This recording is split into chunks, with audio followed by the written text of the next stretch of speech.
Today, the Department of Justice filed 3 federal charges in United States District Court against Thomas Allen.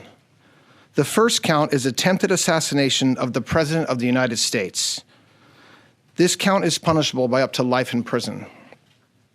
The second count is interstate transportation of a firearm to commit a felony. This is punishable by up to 10 years in prison. And the third count is discharge of a firearm during a crime of violence, which is punishable by a mandatory minimum term of imprisonment of 10 years, a maximum of life, and the 10 years is consecutive to any other sentence imposed. Todd Blanche just indicated to you the charges. Those charges are only 3 charges that are in the complaint that has been presented in federal district court about an hour ago. There will be additional charges as this investigation continues to unfold. But make no mistake, this was an attempted assassination of the President of the United States, with the defendant making clear what his intent was. As indicated, these are the weapons that the defendant had on his person. You can see that's a 12-gauge pump-action Mossberg shotgun. It's a .38 semi-automatic. He had at least 3 knives and all kinds of paraphernalia. So any suggestion that he wasn't there to do harm is absurd. We will prove when he purchased these guns. They were purchased in California. Why is that relevant? It is relevant because he crossed interstate lines with those firearms.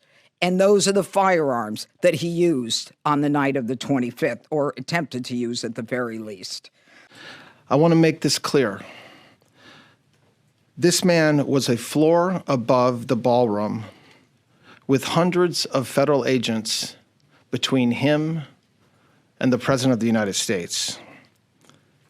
The Department of Justice approaches incidents like this with urgency and clarity of purpose.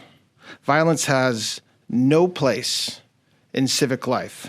It cannot and will not be used to disrupt democratic institutions or intimidate those who serve them, and it certainly cannot continue to be used against the President of the United States. Everybody, thanks for being here. What's the First Lady doing? Well, they have some pretty good information. He had a lot of hatred in his heart for quite a while. And he just, I don't know, it was a religious thing. It was strongly anti-Christian. And I don't know if you've gotten it, just got released, a manifesto. He said a manifesto. Can you believe it? He's got some big problems with the rest of his life. But his family knew that he had difficulty. His family seemed to be, I think they spent a lot of time with his family. His family said he had big difficulty. Maybe they should have reported him a little bit more strongly, probably. But it's a hard thing to do, I guess. The guy is a sick guy. When you read his manifesto, he hates Christians. That's one thing for sure. He hates Christians, a hatred. And I think his sister or his brother actually was complaining about it. You know, they were even complaining to law enforcement. So he was a very troubled guy. Are your plans for the King's visit remaining